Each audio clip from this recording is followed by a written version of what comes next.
तुम्हाला लागली माझी कोपरा मारा मारा मारा मार एक चप्पल घ्या ना, चप्पल घे. तो नंतर कोणत्या बाईच्या आधी जाणार नाही.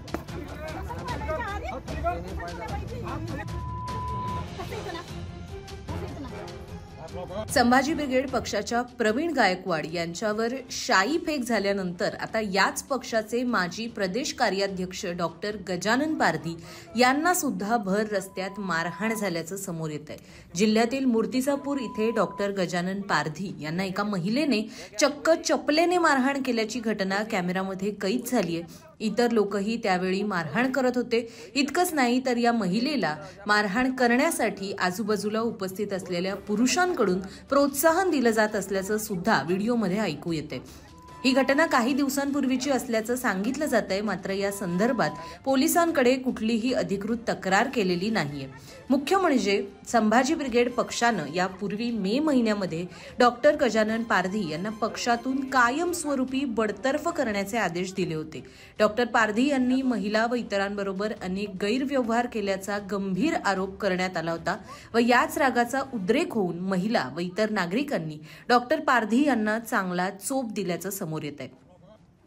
पारधी यांच्या विरुद्ध पक्षातील वरिष्ठांकडे अनेक तक्रारी सुद्धा प्राप्त झाल्या होत्या. खरं तर डॉक्टर गजानन पारधी हे संभाजी ब्रिगेड पक्षात कार्यरत होते. त्यांच्याकडे प्रदेश कार्याध्यक्ष या पदाची जबाबदारी होती.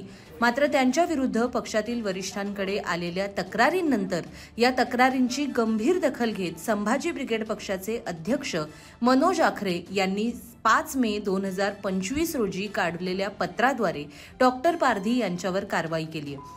पक्षाच्या आचारसंहितेचे पालन करण्यात कसूर केली, पक्षाविरुद्ध कारवाई आणि गैरवर्तन करत पक्ष संघटनेची प्रतिमा डागाळण्याचा अयशस्वी प्रयत्न केला.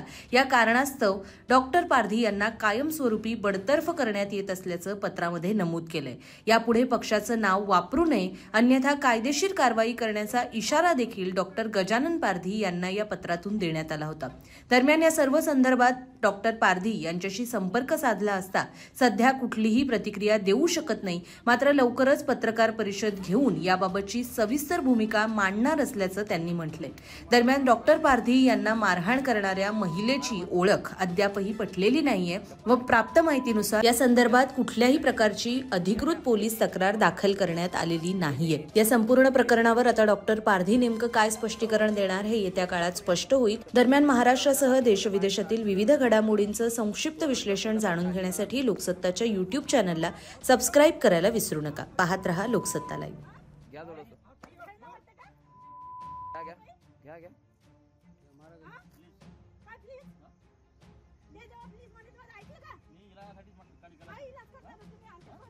अरे वहिनी बोलू नका, हाताने मोकळं करा. द्या 2.